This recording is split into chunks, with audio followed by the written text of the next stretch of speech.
if I want to walk to the toilet, it's just like over there. It takes me about half an hour one way, and then half an hour the other way.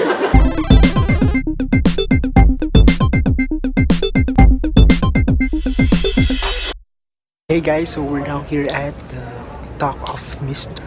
Stanley Lau, popularly known as Artgerm. So that's him on the stage. He's just preparing. And his talk's title is Infecting Art. I'm sorry, Infecting the World with My Art. So some people are just queued up or line up outside. So na tayo muna. Guys, so I got my Wonder Woman signed by Mr. Artgerm. So nice. Yay. Oops.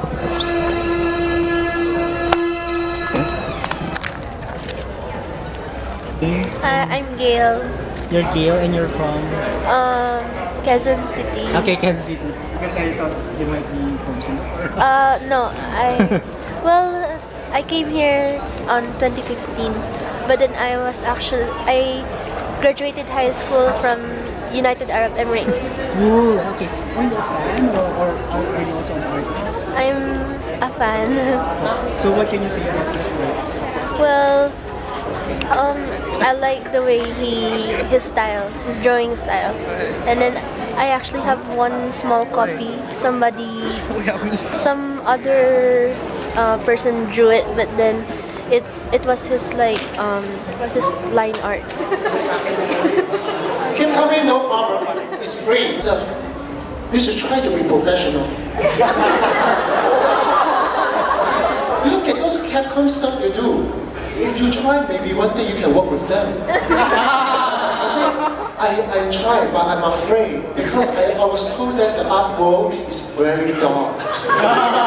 It's very hard to be professional, so one day I will try. So, yeah, it's really fun. Fan base I have in Asia.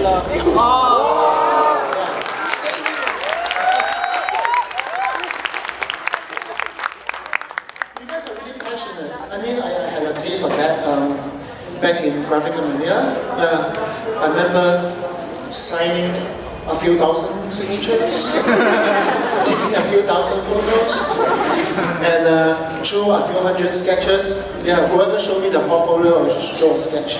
So a few hundred of them. And wherever I want to walk to the toilet, it's just like over there. It takes me about half an hour one way, and then half an hour the other way. It's crazy. Every 2 steps, selfie.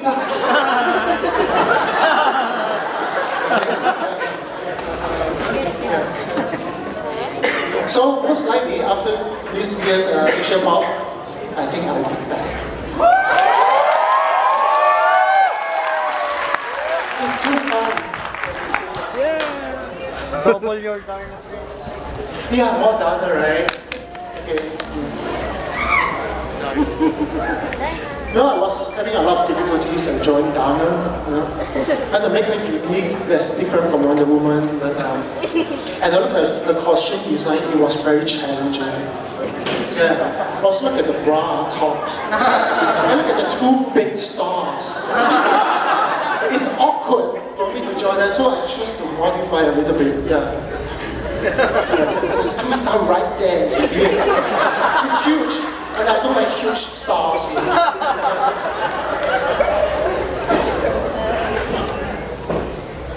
Are we done yet?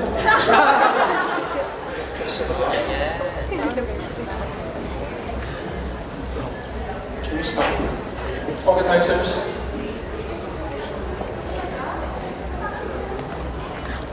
I don't know why, I will just start anyway, and then they need to put up the banners, yeah. Okay, so hello everyone. Thank you for coming to my workshop. I hope you don't come in here because it's free. Because it means something to you. Okay, what you can expect from these 2 hours? You expect me to talk a lot. More I will be answering a lot of the questions that for some of you. So if you do have some question you want to ask me, regardless of what, even relationship problems, you can ask me. Should artists date with artists? Questions like that, I can answer. Alright, so no stupid questions, just ask whatever you want to ask. And is this Stanley Artgerm Lau? What does it do? Now people ask me, why do you come with this name Artgerm? Yeah, it sounds really cheesy. Yeah, because I believe that art can be contagious. I hope that one day when I create artworks, people will look at it and get inspired and they start drawing. And this like germs, virus that spreads around. Yeah, except it's healthy germs. So that's what I wanted to be. And I think after being in the industry for close to 20 years, I think I've sort of done that. So from a cheesy nickname to become a name that people like. Yeah, so that's cool. So what do I do? Basically, I run a studio in Singapore called Imagine Friends Studios. I run that for the past 10 years. I create many stuff for the entertainment industry. So later you can have a look at that. Yeah, this is my studio, Imagine Friends. Yeah. And it's basically operated by this three-headed hydra. Yeah. So myself, Kendrick Kunka, and Ukitang Muki. Yeah. It doesn't matter, his name is too long, so forget it. Yeah, so those of you who know Kunka, basically that is the Kunka in Dota. Yeah, he drew out the loading screen to the point that it becomes so famous that Dota decided to make a character based on his name. He told me with very proud voice, only to find out that after his name become a character name, he can no longer use his name Kunka in any kind of forum or social media. When he said that I'm the real Kunka, then someone else will say, screw you, I am the real Kunka. Everybody wants to be the Kunka, so he lost his dignity and his identity. Sorry. Yeah. So these are some of the clients that we have a chance to work with for the 10 years. So basically, everybody. Everybody. Pretty much.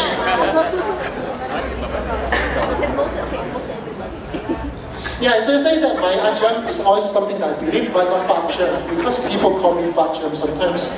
Yeah. Or Artgerm. Yeah, I'm fine. Basically, all my students call me Artgerm.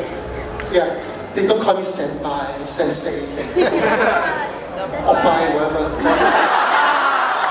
They just call me Artgerm. I think that's cool. Yeah. So basically, people know me as illustrators or digital artists. I draw mainly for the entertainment companies, from comics to games, sometimes animations and movies. That's what I do. I basically draw every day. Yeah. Let me show you a little bit of my work in case you have no idea what I do. This is my 1% gallery.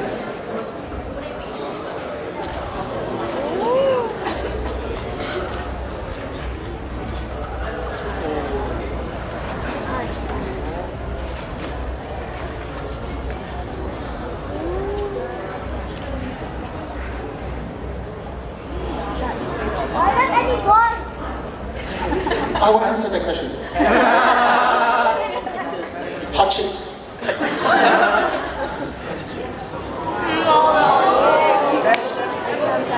Princess Bug.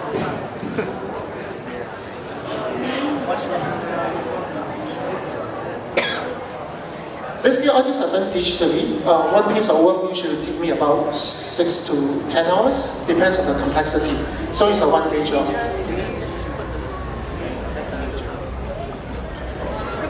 Yeah, that's for statue design.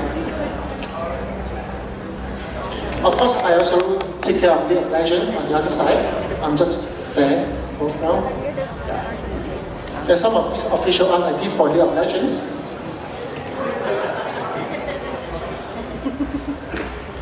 And of course, I love Overwatch. That's what I draw.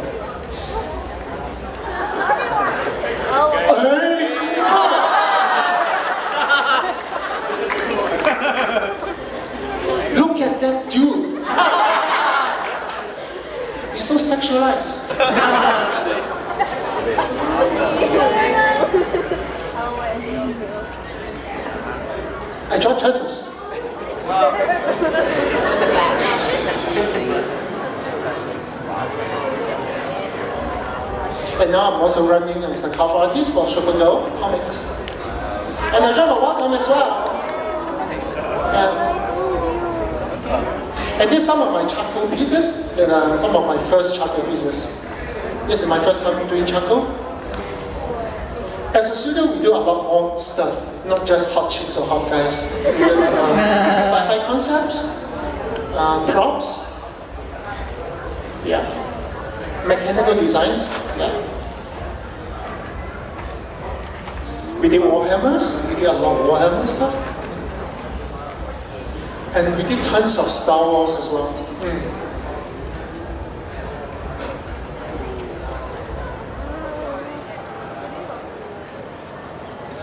Sounds like a very cool name. I'm a digital artist. So basically, what do you do? I would say digital artist has no difference or very little difference compared to traditional artists.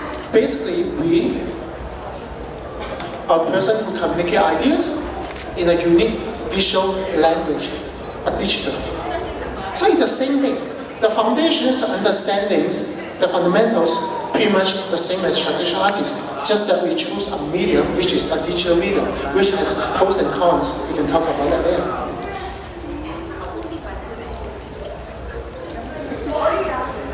So what does he need to know?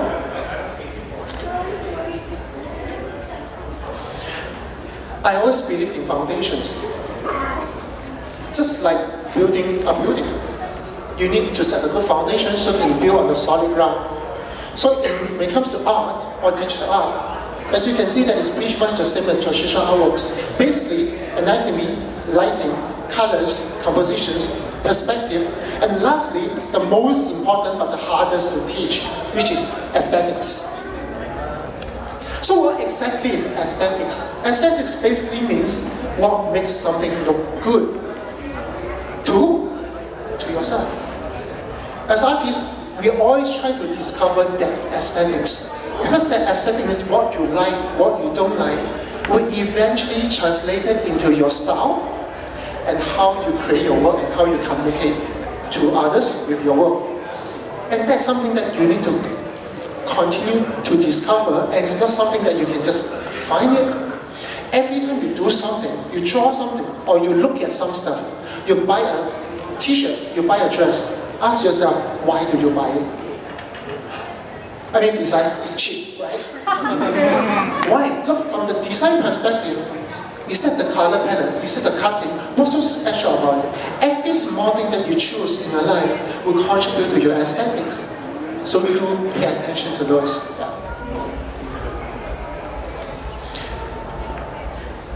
And of course, being able to conceptualize is extremely important. Nothing worse than having a great idea, but unable to draw it out. Worse still, someone else drew it. And then you claim that was mine. Right? So, being able to conceptualize and make it, visualize and bring it to life is an important skill. And then I'll also talk about that more later. Then, of course, we have digital painting, which for digital artists, that's the things that you have to use. And many times when it comes to digital art, people will ask me, especially online, do you use a Cintiq?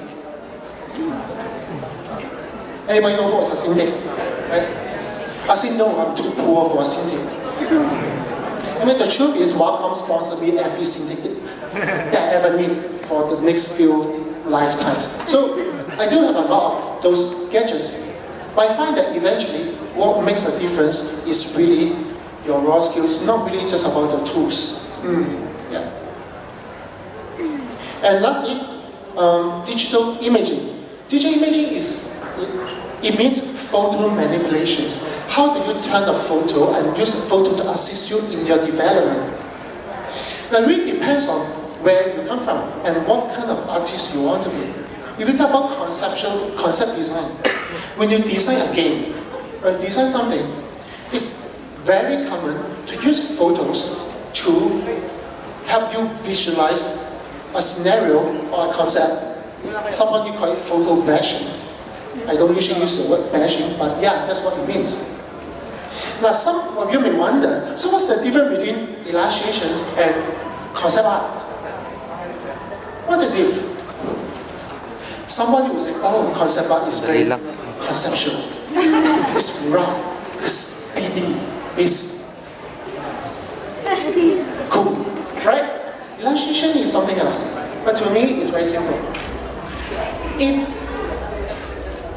you're going to do concept for Angry Birds, will you do quick spinning?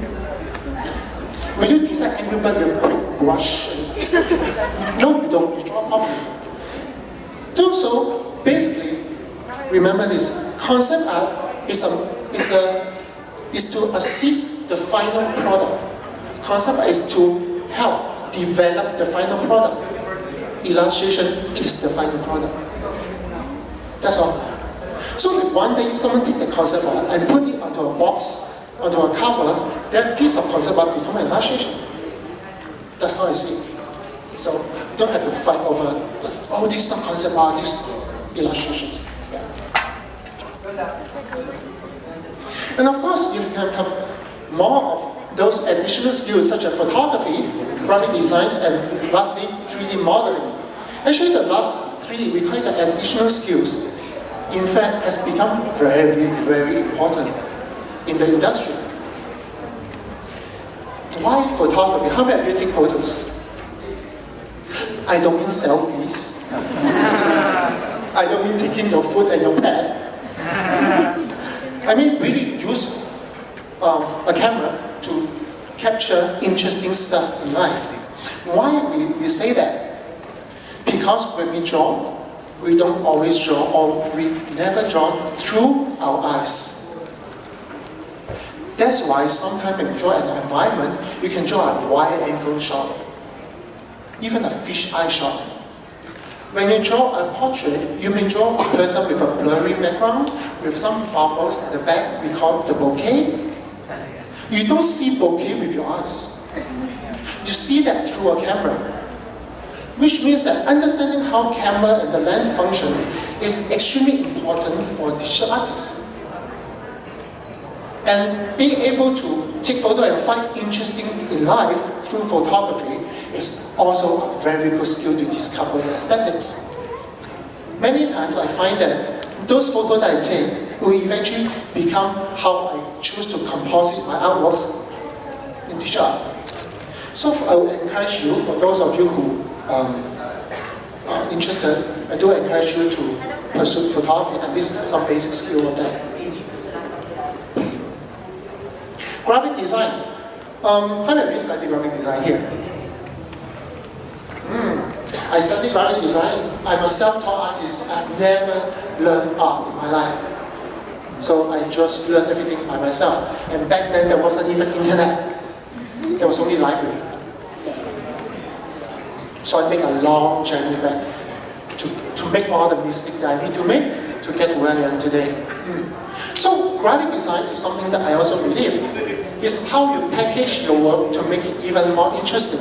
For example, when you want to make your own art book next time, your own comic book, or make a poster for yourself using your work, how did you dress up to make it look even more interesting and marketable? I think graphic design plays a very important role. Yeah. Lastly, 3D modeling. If you know ZBrush, Maya, and all other 3D software, good for you. The world is changing, and now 3D has become so important that many concepts are done with, for example, ZBrush. In fact, with the advancement of 3D printings, eventually you'll be able to conceptualize, make your statues, or even print it out on your own, and use it as a way to make a difference. So do find chance to learn it if you can.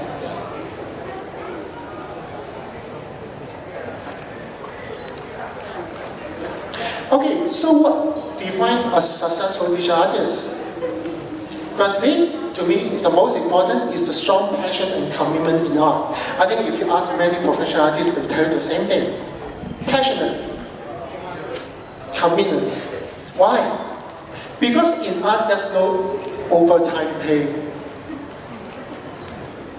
It ends when it ends. So sometimes people ask me, what's your working hour? It ends when it ends. Yeah. Because there's no stopping point in art. If 1 more hour you draw a little bit more, another hour you draw a little bit more. So it's really a commitment to set aside extra time to learn and grow, and to be committed in making great work. Second, understand his market position and commercial viability. Now, we are not traditional artists. No, we are not fine artists. We would love to make great work, at the same time we love people to pay for what we do. Isn't that all of our dreams as artists, to be able to one day, you can draw whatever shape you want to draw, and people just pay you. Right? So that would be the ultimate goal that we want to achieve. So, being able to know how your work fit into the market, is it in demand or is it not? Understand that part of it is extremely important. Now, of course, I always say that art must be from the heart. You must first draw what you love to draw. That's for sure. But at the same time, if you draw something that you truly love, but the whole world hates it, how does that work? Do you continue to fight that battle? Or you try to expand your taste a little bit? I would say that you may want to try to expand your taste a bit, to find something that a lot of people would like, at the same time you will also enjoy. I remember there was once I met an artist who loved to draw those morbid stuff. Death, skull, blood, horns, dark. And he dressed exactly like how he drew it. Dark, long hair, flow to my table. I said, wow, you have a complete package. But at the same time, when I look at his work, although it's technically excellent, but I also understand that that kind of work will only appeal to a very small group of people. If you are in that kind of situation, you need to ask yourself, is that kind of battle you would like to fight? Because at the end of the day, survival is important. Especially when you start having families. Who is going to feed you or your wife or eventually your kids? You need to make sense. We are commercial artists. We are trained to answer people's problems. Our clients' problems. We are not fine artists. Whatever we draw, nobody like it, it's fine. Right? We don't. Yeah.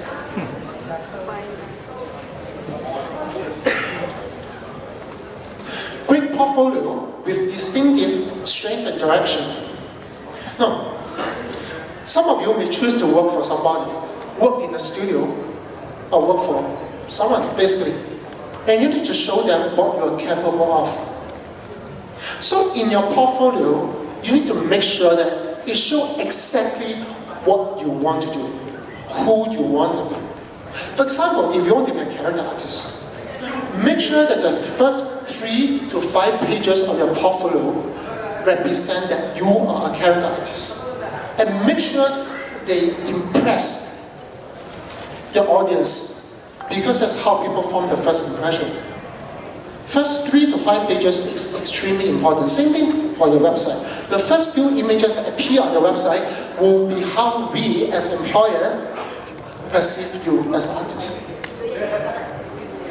Do not include anything inside that doesn't represent who you are. Of course, you can show more stuff. You do sculpting, you do environment, you do some cutesy, cheapy stuff. Yeah, you can put pack all in to show your diversity, your flexibility.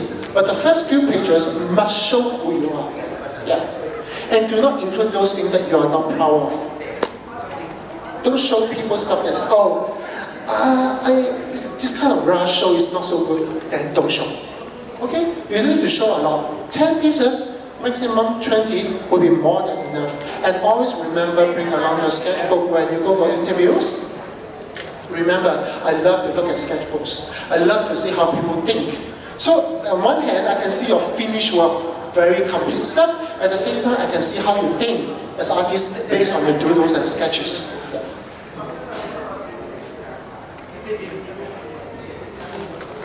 Yeah, so that will show that you have solid art foundations and with great flexibility in executions. As employers, I must say that we are quite greedy at times. We want our artists to be able to do different things, which is true. Take a look at my own studio. Sometimes we draw mecha, sometimes we draw monsters, sometimes we draw hot chicks, sometimes we draw superheroes, sometimes we draw creatures. And many times we need a lot of people to work on one project. If you can only draw one thing, I can only draw hot chick, nothing else, then it's really hard for us to work with you as a team when the need arises. Yeah, so it's important to specialize in one thing, but at the same time, able to work on slightly different things. To me, that would be the ideal situation.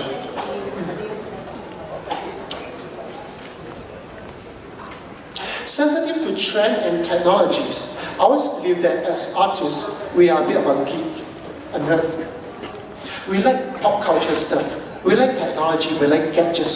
So being sensitive to trends, whether it's trends in culture, fashions, all this technology, it will contribute to your work.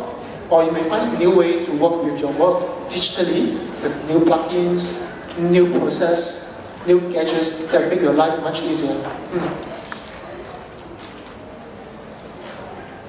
Lastly, which is a more challenging one, is to have a strong online followings and be involved with the art community.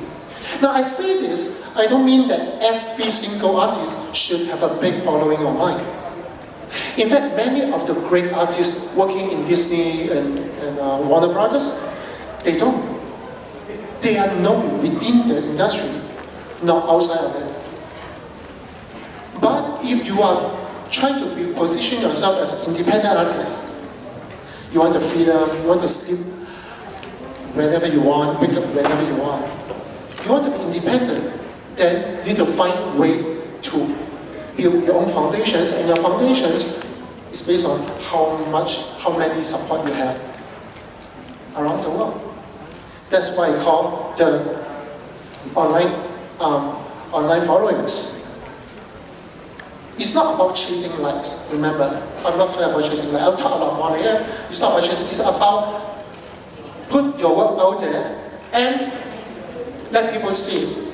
How many of you has artists here? How many of you you don't post your stuff online at all? You do art, but you don't post your stuff online at all. How many of you? Why? Why? Why not? I'm not confident. Right. Because you are still a noob. Or you think you're still a noob. You're not good enough. Let me be awesome first, then I will start posting my shit. So my question back to you is that when would that be? When?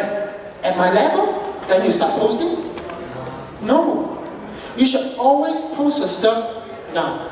And I'll tell you later on why. Okay, if I move on.